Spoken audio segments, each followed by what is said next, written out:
Welcome to the Tech Egg. Don't get scrambled. Enjoy the video. In this video, I will explain how to use Ghost Glovewort in Elden Ring. First, understand that Ghost Glovewort is essential for strengthening your spirit ashes, making them more effective in combat.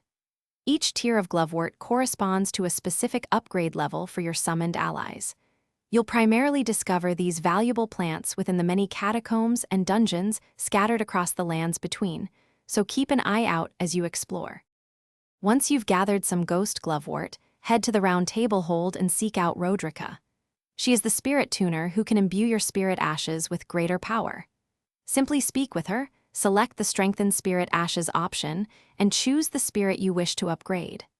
Remember, the higher the upgrade level, the more potent your spirit will become, requiring increasingly rare tiers of Glovewort.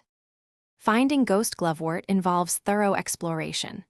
Regular Glovewort is abundant in most catacombs, often glowing with a faint blue light. For higher tiers, you'll need to delve into more challenging dungeons. Additionally, collecting specific bell bearings and giving them to the twin maiden husks at the Round Table Hold will unlock the ability to purchase certain tiers of Glovewort, making your upgrades much easier.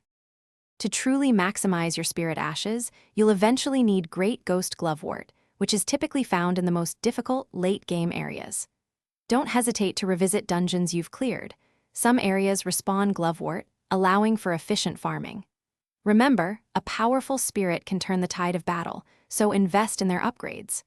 Also, for some great deals and to check out those darn tough socks with a lifetime warranty, make sure to look at the links in the description below. Thanks for watching. Consider subscribing if I helped unscramble your problems.